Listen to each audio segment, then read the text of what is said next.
We're going to each talk a little bit about ourselves and our experience working with museums or heritage centers or universities, and how we came up with this idea of a breathing space for paper documents in particular.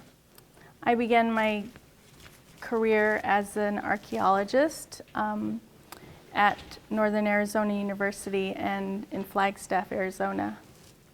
And I learned as much as I could about artifacts and being in the field, and from there I got a job at a museum in Flagstaff, the Museum of Northern Arizona University, and I was taught how to work with collections and house them and care for them. And from there I worked for the Navajo Nation for a while, and then I eventually got my graduate degree in Tempe at Arizona State University. I worked at heritage centers. I was a curator, and I also worked for Arizona State University on a archives NAGPRA project. And so I didn't handle any individuals. I'm not a physical anthropologist. I was just working with the documents, the field forms, images, maps.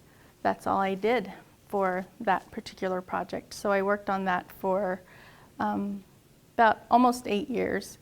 And these projects were for the BIA and the Forest Service. So everything I had to follow federal guidelines. I saw a lot of descriptions of when they were excavating human burials, and there were a lot of images. And the way I was housing these images and paper documents wasn't any different than working in a mainstream museum. You know, I would use plastic and mylar and just the basic methods that I learned in college and throughout my career. And for me as a Navajo woman, seeing these sensitive documents and working with images, you know, it sticks with you, you know. But when the repatriation process takes place, those images are just left as is. They can be scanned and saved, and they're just in a metal filing cabinet. So for that reason, I reached out to Audrey and Natalia, because I know that they were working with archives also, and they have great experience. And so we were talking about what are the different ways that we've learned throughout the years, how we handle and care for and preserve or treat paper documents. So from that point, we were meeting and we came up with this idea of breathable space. Breathable meaning using only organic material to house or care for paper documents. And I know images, slides, and negatives, that's not paper, but I do have a few images of how they were housed and how I made houses for them for ASU. So Audrey has amazing experience working as a conservation technician. And so she's the lead on this project because she's worked with so many different projects and different material and sensitive images. So she knows what's organic and inorganic and what is harmful to whatever document you are working with. The norm, what I've learned in school, there's three, when you work in conservation, there's three major points, and that's to preserve, conserve, and sustain. But there are a lot of questions that we've asked and we've encountered. How can we treat these paper documents with the knowledge that we have learned and we have gained throughout the years? And so here's a little bulleted list of what a breathing space means for me in my experience. And how I was raised and what I learned as a Navajo woman, and also what I learned in the universities and my experience as a museum specialist. So for me, a breathing space for images and papers, documents, is just allowing an image or a slide or field forms, plan views of sensitive images that can be in a place that's not without plastic. I mean, we're not conserving the image or the slide or the document. We're not trying to repair it. We're just letting it live its course. Like, I don't want to use the word decompose, but just to be within the environment and to be able to breathe without having to stop that process through conservation treatments using chemicals. And here's a little list of what Audrey came up with, and it can go on and on, but these are just a few examples of what's non-breathable. They're chemical-based, and then the organic breathable materials that you can use to treat or care for your paper documents. And this is something that I worked on at Arizona State University for the photographs from the project, NAGPRA project that I was working on. I made these little boxes for the sensitive images, and I used tissue paper. Mind you, these are just aerial photographs of a site, so there's nothing related to human burials in that box. And these are the slides that I was working on. Rather than putting these slides in plastic in a metal cabinet, we came up with this idea of using just an acid-free folder. And I know the slides aren't paper, but just real quickly I wanted to show you. They're just in line and there's slits on the sides. So rather than having these sensitive images in plastic, it's now an acid-free, breathable folder. And it's still protected. It's still it meets, the guidelines for the different federal projects that I worked on. So that's how I think about what breathable space for me. Good morning, everyone. My name is Natalia Miles. My tribal affiliations are I am Dene Navajo from my mother's side, and then on my father's side, I'm Akimel Atam from the Gila River Indian Community. For my Navajo side, on my mom's side, my clan is Sitnagini. And then I'm also San Carlos Apache on my father's side as well. So I got 3 tribal affiliations, so a little bit mixed, but that's okay. I'm currently an Andrew W. Mellon Fellow with the Heard Museum. I'm working with their curatorial staff as well as in the library and archives. I did 1 year of that last year and I got accepted back for a second year, so we just started our second year. While doing that, I'm also doing part-time archival work, mostly digital archiving for my Indian community, the Gila River Indian Community. So I'm doing that part-time as well. So my experiences with culturally sensitive documents mostly stem from 3 years of lab work with the Gila River Indian Community with their cultural resource program. So during that time, I worked closely with documents that were extremely culturally sensitive, mostly them being like burial-related paperwork, illustration, excavation forms, things of that nature. And so while the paperwork wasn't being archived at Cultural Resources right then and there, the staff was still trained to treat these paper documents with the utmost respect, knowing that these were powerful documents. So the main protocol that we used was, I guess, discreetfulness. So not leaving paperwork out for everybody to see. If it's an individual's paperwork, we would cover, if we're working with it, we'd cover it up if we're stepping away from our desk. Not just throwing papers around, I guess, but I mean, just kind of little things like that just show the biggest amount of respect, in my opinion. We would also secure the paperwork in a separate area at the end of the day So if we were working on paperwork during the day, we would have to return it to the BioArc area, and then that would then be secured and overnight. My archives experience comes from the Heard Museum, working in their library and mostly filing and storing documents in their archives vault. I did not come across too many culturally sensitive documents in their collection, in their archives collection. I do have one example, which I'll get into in a little bit later. But as far as culturally sensitive documents, I haven't seen too many in the Heard's collection, which is a non-tribal institution. It's a private organization. So in preparation for this talk, I did meet with two institutions, one being the Heard Museum. I met with their library director and librarian. And then I also met with my tribe's cultural museum, the Huhugam Heritage Center. I met with their director, and I met with their newly hired on archivist. So, and I did ask them three main questions, and those main questions were kind of questions that we had as well as a team.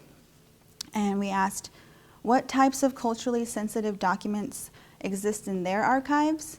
The second question we asked was, are these treated / handled / stored differently than the rest of the archives?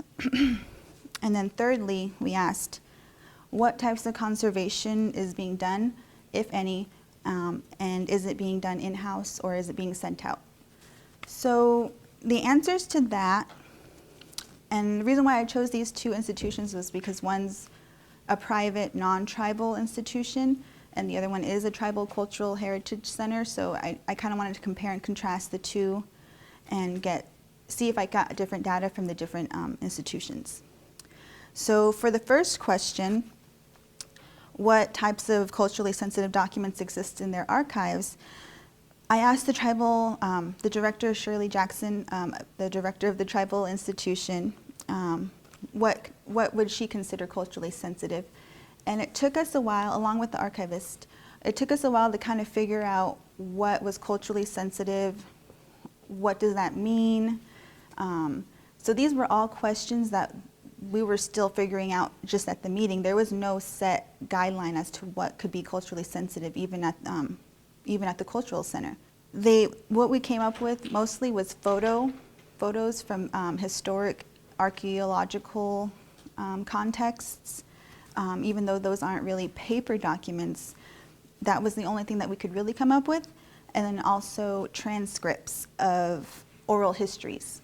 So that was another thing that kind of came up, which I thought was really important, is you have interviews with elders in the community telling traditional stories and our stories, and you have them on disc or tape, and they're very powerful, in my opinion, coming from an indigenous perspective.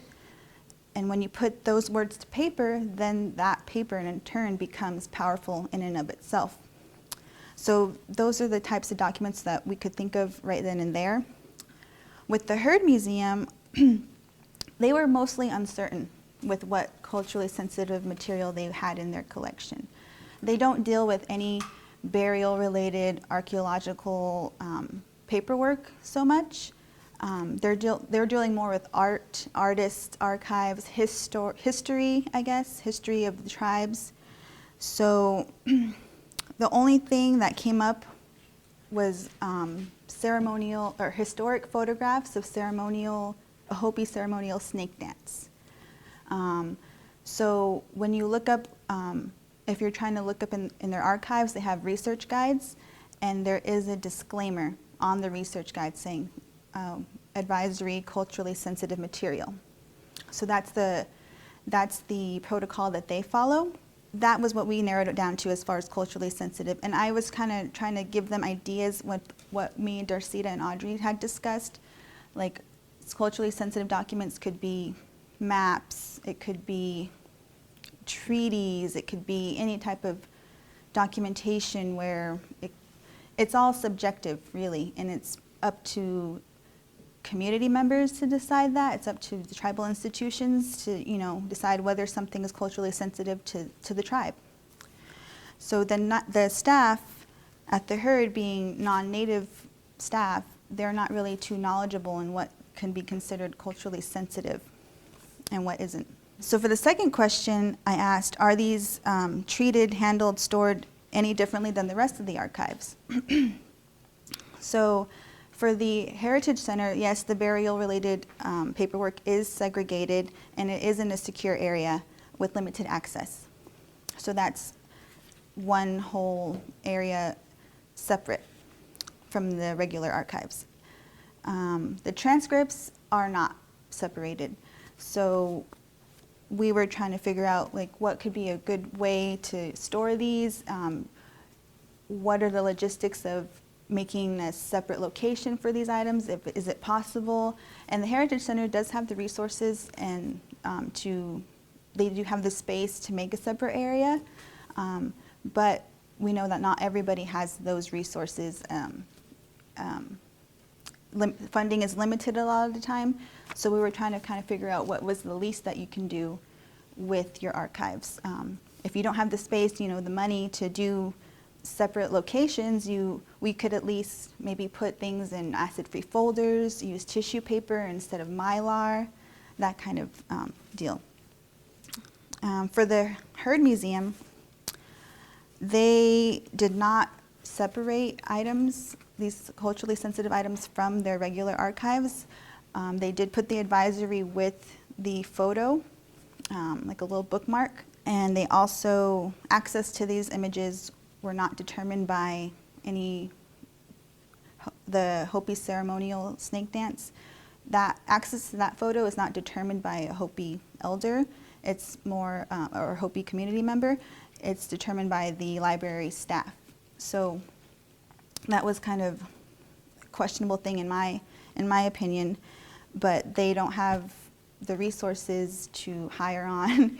They cover a vast range of tribes, so they don't have like a cultural advisor for every tribe, but we did stress consultation, but there's no protocol set in place for that either. It's pretty much, they presented it to the board, but that was as far as they took it. I think for the second question, for both institutions, the idea of breathable space was a new concept. And this is something that I've kind of found just doing the interviews. We are very, in the museum world, it's very object-centric as far as providing breathable space for objects. I mean, that's kind of, for tribal institutions especially, that's what we like to do, is we like to provide breathable space, open up the cabinets, use organic material to store these items. But we don't really think of that for documents. And I'm not sure why that is. I think there's a disconnect there. One reason that I thought could be the reason is because documents are meant to preserve the document for as long as possible. And if you're not using Mylar to encapsulate a document, you're not preserving it. And so there's kind of like this weird, I don't know, tension, or not tension, but I don't know, it's knocking ideas against each other. So for our group, we had determined that we're not trying to, for some of these culturally sensitive items, we're not trying to prolong it for the longest life it can ever live, but we're just really trying to let it live its life and give it the respect that it needs in order for it to breathe, and because these are powerful pieces and they do deserve respect. And then for the last question, what type of conservation is done? Both institutions stated that only time conservation is done is when it's going on exhibit. If there is any conservation done at all, that's when it's done. And they don't have paper conservators in-house, so they would send it outside, and most likely to be done by non-native paper conservator contract work. So that was the gist of my research. And with that, I really definitely think that this is an issue that needs to be looked into more. New ideas need to be brought to the table, and Yeah, thank you. Hello, good morning again. I'm Audrey Harrison, for those of you who walked in a bit late or, a little tardy. I'm originally from northern New Mexico, originate from Naizi. My clan is Hanagatni, one who walks around, and Nakaidine it translates into Mexican people clan. Welcome. It's been a pleasure working with these young ladies here who really really piqued my interest in the breathable space, breathable place. As we were coming together to speak and discuss it, it really opened my eyes in terms of what I've been doing in my line of work. I've worked in the conservation starting as a student intern, turned conservation technician for a span over 15 years with archaeological, historical, and ethnographic museum collections.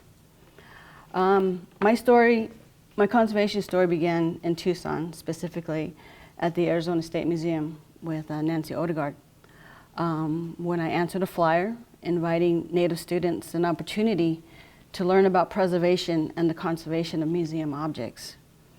I knew very little to none about conservation, but applied mostly because the internship included credit hours, paid internship, and coffee.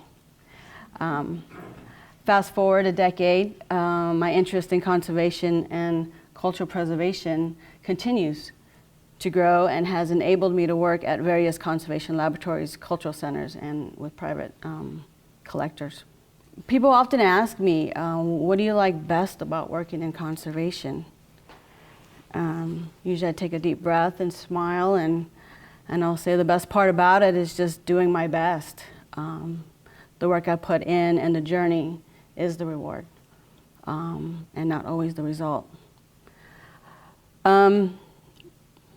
With that, pretty much, I really considered the idea of breathable space, and for a number of months, I had been working on a collection documents from Little Bighorn Battlefield National Monument, the 7th Cavalry Archives, which were commercially printed forms of muster rolls, return muster rolls, and descriptive lists. These muster rolls provided meaning and context to the event of the days of the massacre. The muster rolls were machine woven, medium weight, beige in color, wool pulp papers, measuring approximately 80 centimeters in length by 52 centimeters wide.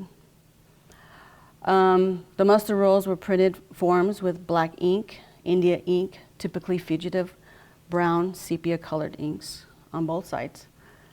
The inscriptions on the forms were handwritten, mostly brown or sepia colored inks, dark black and red inks, again on both sides of the documents, by the colonels or by the generals or by various folks who were documenting the days. The conditions of these muster rolls ranged from extremely fragile, brittle, charred, and torn, with discoloration and stainings. They'd had folds and tears. And this is part of the examination that I conducted on hundreds of these muster rolls. And as I was doing conservation on them, examinations, there again were written journal-like accounts. And as I was reading them, I started to cry. It started to really move me on the details that were occurring each and every day. Those muster rolls are written, of the amount of killings, the amount of men, women, and children who were shot. So, so we were talking about breathable space, and I work in a facility where I am the only Native person. And so I placed myself in a strategic area where I had privacy and where I could be somewhat alone with these documents. So the folks around me would often ask me, how's it going, and with the paper. And I said, oh, paper's doing well. The paper treatments are going well. And I, either with my tone or my body language or my interaction with them, they knew that something deeper than conservation was happening, or I had hoped. But I also was not in a position to share what was happening in my mind, my heart, not yet, anyway. So I created this breathable space for these documents, for myself. And in doing that, it created somewhat of a holy space for not only, again, the documents, but the story, the recount that was happening. And so that then became my contribution to the breathable space of sensitive documents that I was working on. Later on, I did discuss a number of thoughts that were going through my head to coworkers, possible solutions that could take place if we are working with culturally sensitive documents, which many of my coworkers and colleagues are open and respectful and want to accommodate these breathable kind of places to work with culturally sensitive objects or documents. So there is progress happening. There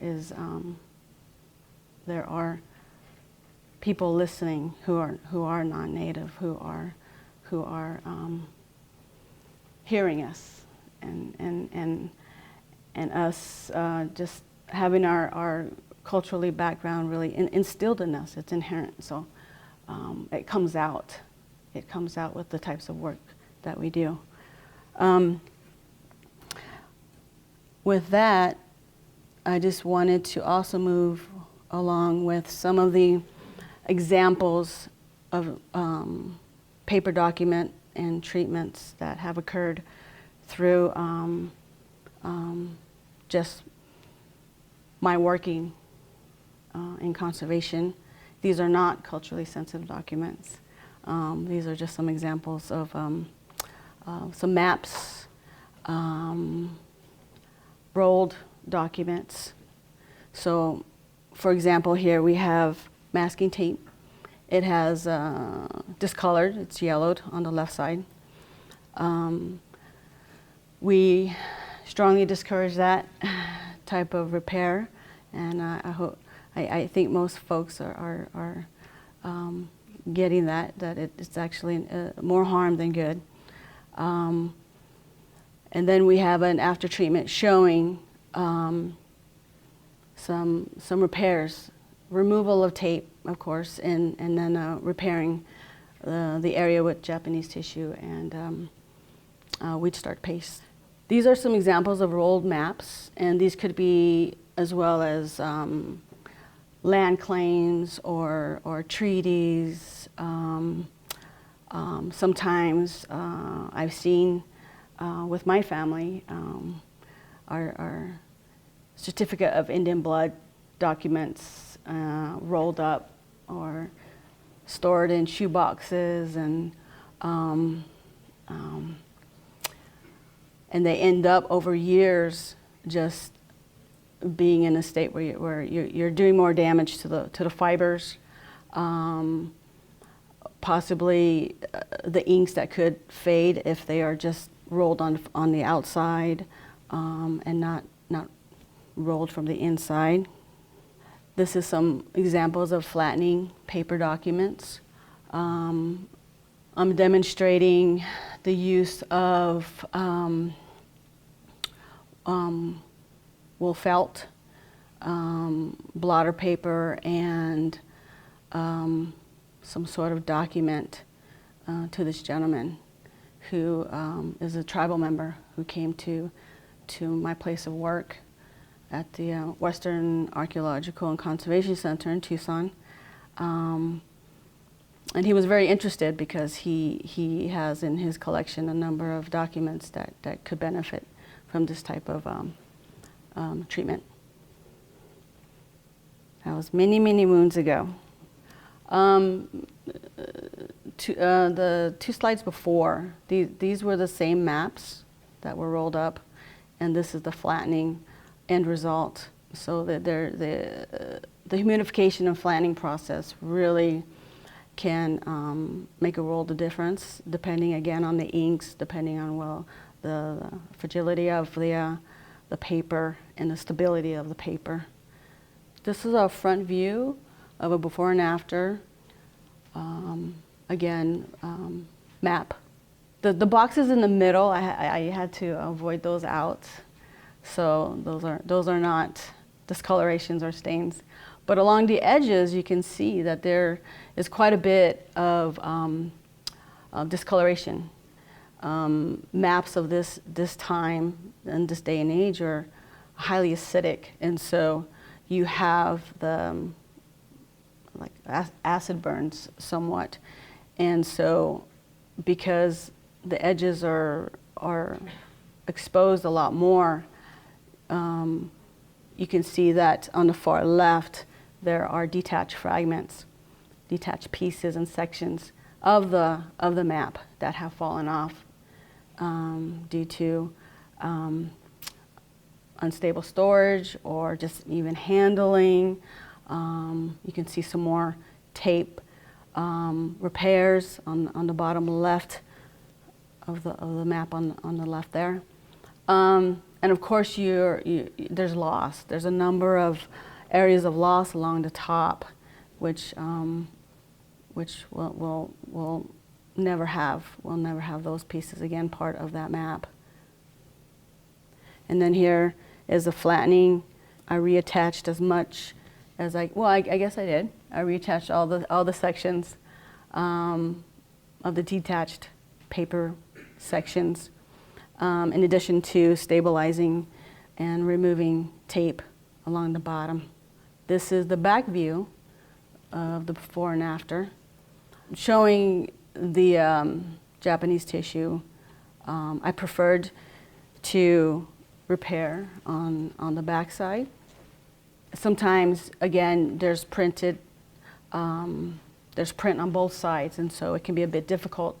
So you have to somewhat choose which side will the Japanese paper be able to be effective, but not also obscure any writing or print.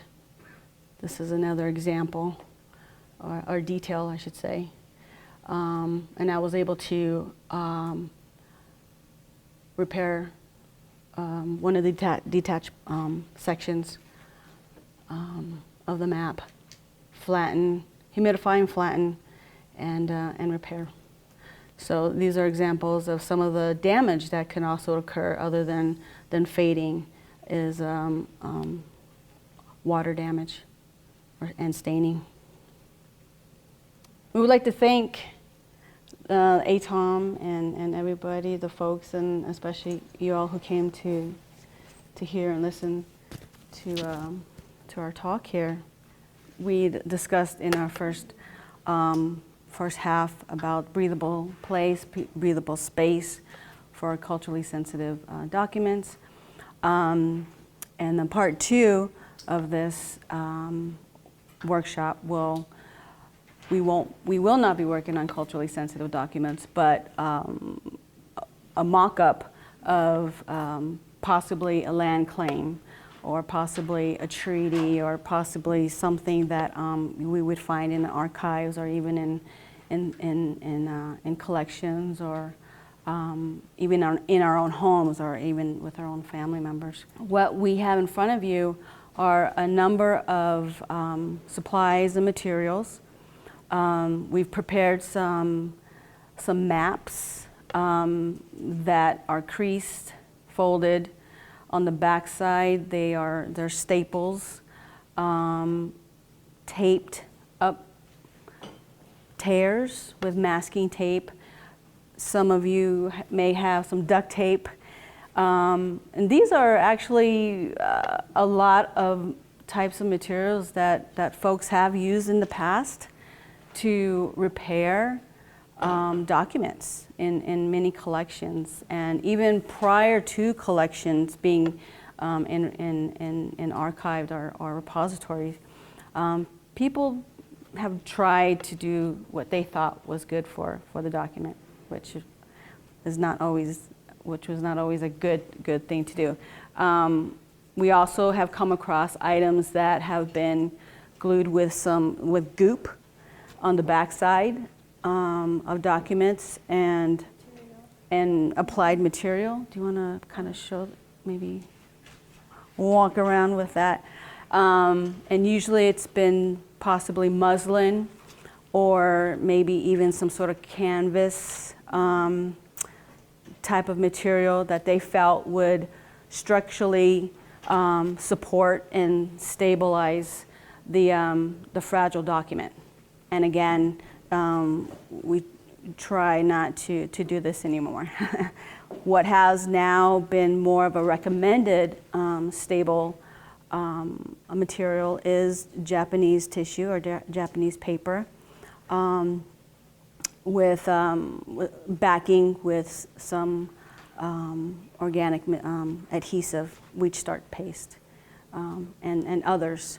But for this workshop and for what we're going to be talking about and applying is wheat starch paste. We have in front of you some perforated Japanese paper. There's some thick strands, and then there's more of a narrow strands. These I've come across more recently from Gaylord, and which is nice. You know, it does cut down and can make the work go a little bit faster. These you can vary the sizes and the shapes you want to either support and kind of fill in an area of loss. That's why we also really enjoy working with Japanese tissue that are not perforated. The other good note is that there's different thicknesses. You have the thin, medium, heavyweight, depending on the type of document that would be worked on, as well as transparency, opaqueness, depending on whether or not the tears are running across some written or inked areas. Again, preferred to stabilize on the backside if there is no writing, if there is no inscription. You also find in front of you some graded white eraser. So there is already at Gaylord possibly powdered eraser that you could also purchase in a container. We decided to kind of demonstrate that you could also achieve this by using a zester and some white erasers, and usually you can find those in the art department or craft store. We have rice in Ziploc bags. Normally what I would use are glass weights, and those are cut specialty, so you'd have to go to a glass store, and depending on the thickness and the size, those come in really good handy. Tweezers, you have some brush to apply the wheat starch paste. We have some blotter paper to act as a barrier, possibly a buffer in between sandwiching the different layers that we will be applying. We also have, if you want to come up, you want to stretch your legs, there is 5 bags there on the middle table that they're samples of additional different weight of Japanese tissue, along with the names of the Japanese tissue. And they vary by, again, the thickness and the color, and also the strands. So what I would like to start off doing first is removing staples.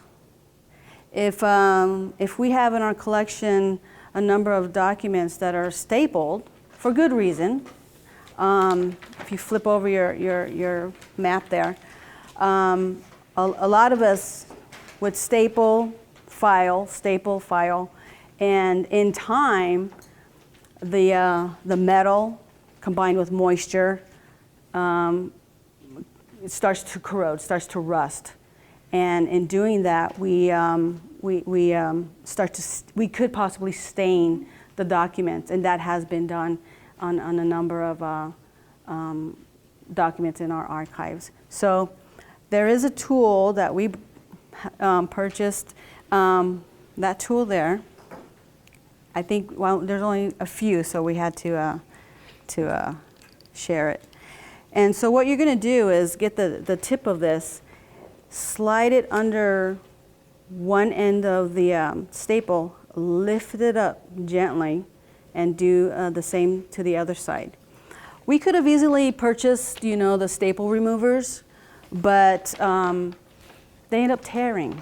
And if you think about documents that are, somewhat old and somewhat deteriorating, the possibility of using those staple removers, you could do more harm than good. You're going to damage those, you're going to rip those holes even further. So let's all try, and unfortunately we'll have to share a bit, but gently just scooping under, lifting as much as you can.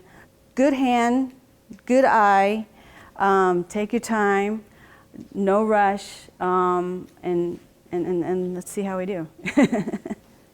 In the conservation labs, we often use spatulas, and they're really flat and narrow. They have a pretty good handle to hold and to navigate. So that would be another tool in a conservation lab that we would often use. For those of you who don't have the staple remover, let's go ahead and do some light humidification. So let's get the spray bottle. And what you'll have is these blotters. And so Darsita is going to come around and do a little spritz on your blotter paper. On all of them or just one? Just a couple. Oh, Darsita, just a couple. Let me see. Yeah. Let me see. You have another one? Yeah. We just want to get it just slightly damp. Just 2 spritz. Couple of spritz, because you just want to feel the dampness. You don't want it to saturate. This is a saturated blotter. You can feel the difference. That's too much moisture. That's too much, and it actually could go into an area that could bleed and cause some damage there. So you normally would use washed hands and gloves. That wasn't in our budget. Oh yeah. The other, for those of you who are waiting for blotter to be wet, you can take your erased powdered eraser, and I would like you to take like a pinch and put it in an area that you're not going to be removing staples or where you're not going to be doing any tears. So what you do is take a little bit of that powdered eraser, just sprinkle it on maybe in a corner of that map, and I want you to use at least 2 or 3 of your fingers, palm, and just gently, just in circular motion, just rub the surface of the map. And what you're doing is you're reducing some surface dust, if not surface dirt, but you're not rubbing into the map because we don't want to remove possibly graphite or pencil markings. So just be very careful. So those are the three steps I think we're all doing at different times due to tools.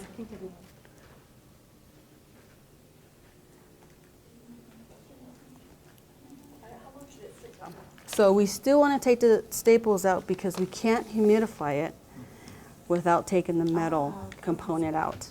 If you have staples that are still not flexing as you need for them to be pulled out, you can use your tweezers to, again, bend it with a lot more control.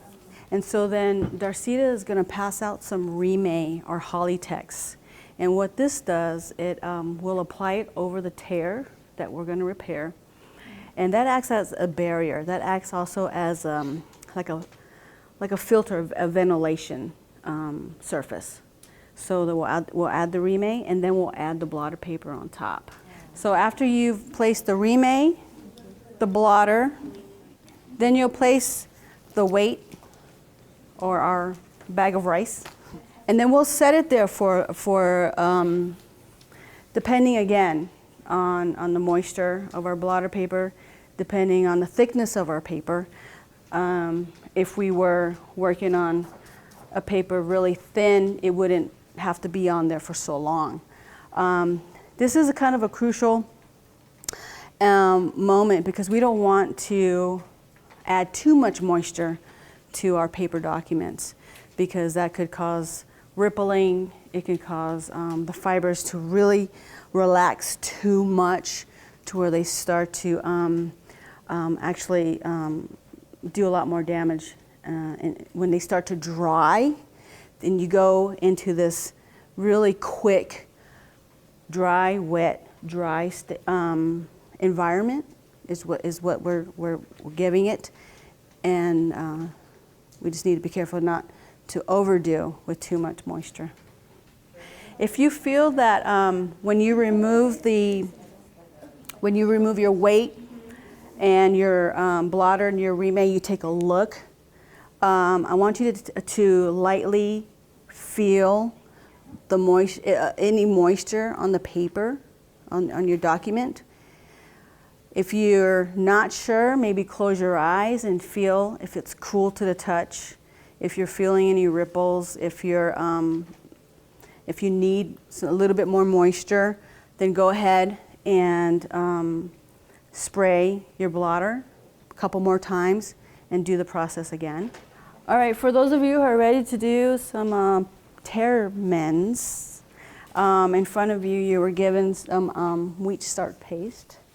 And if your humidification is pretty much ready for the next step, you'll have 2 dry blotters.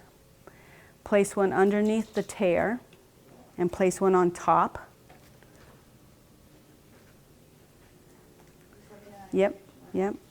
And is this the area you also moistened? Yes, all here. Yeah, so that blotter paper should cover that whole entire area because the blotter paper, its purpose is to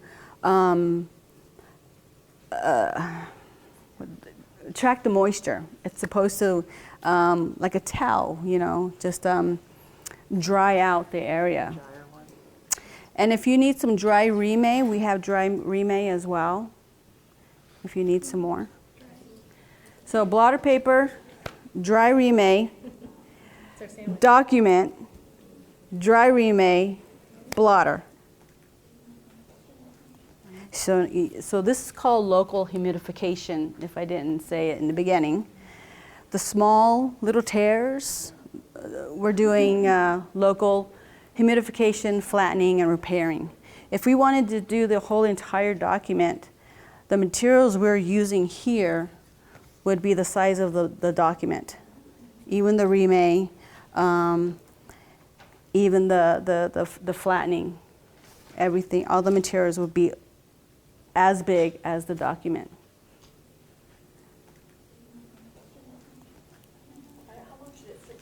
Well, in the humidification process, we also have these chambers, humidification chambers, and those can be constructed of like shelving units, and then covered with or draped with sheeting, and then we use a regular humidifier, so to speak, and so that humidification stays and circulates in that one area. And so this whole entire document could be placed in the chamber. So, and that's how you would get an even humidification going. Let's go ahead and everybody let's move forward on, because of time. 10 minutes, okay.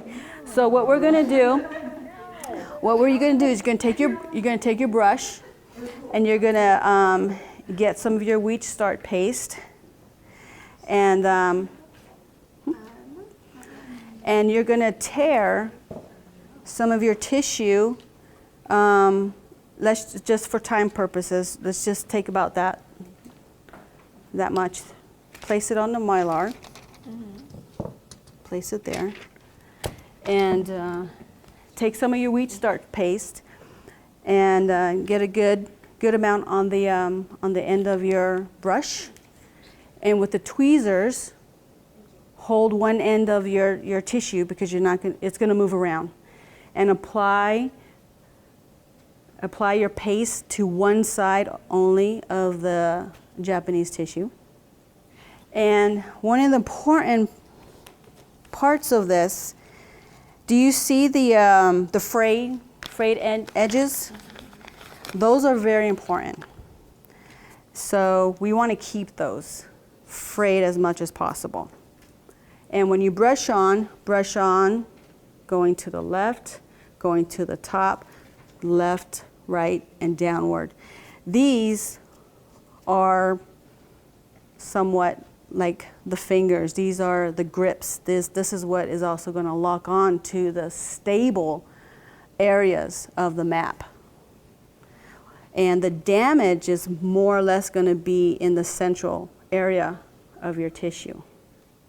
Okay, so if you feel like the majority of your tissue is covered and no clumps, we don't want clumps, and the frayed edges are brushed with the paste, go ahead now and lay the Japanese tissue over your tear.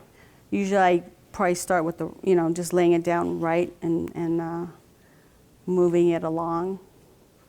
If you need to use the weights to lay them side by side of the tear to help lay down the paper, that's also can be helpful. Now the next thing you'll do is have another reame. So you'll take that reame, you'll place it over the Japanese, the repair you just did, and you'll take your bone folder, and then you'll gently rub it over. And you want to make sure that you are flattening and the Japanese paper down, and the fraying edges moving the bone folder in the direction of the fraying edges. So then all those hooks then will latch on to the stable surface. So what's pretty much left is just, again, we would sandwich it, because now we have the moisture of the adhesive now that needs to set. So we would then, yeah. remay, blotter, weight. And then we would move on to another tear. So depending on how many tears you have, you can do this all day. What the remay also does, in addition to acting as a buffer, a space for air to circulate, it doesn't peel up the adhesive. It peels away from the adhesive. So that's why we use remay or Hollytex, because we wouldn't be able to use a different type of material because that would then get stuck to the adhesive and the Japanese tissue, and then there goes your there goes your repair along with it.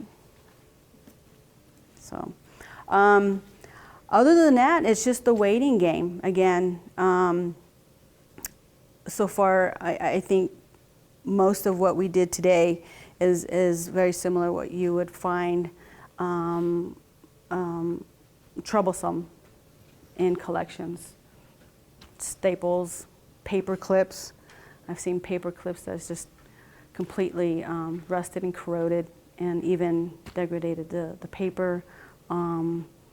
So fugitive inks are something you also need to be careful of. But again, I would also refer to paper conservator.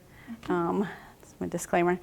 In addition to that, for me, sharing this with you all is for you to be aware of what's happening, for you to know what questions to ask, for you to know what's happening in this paper repair process.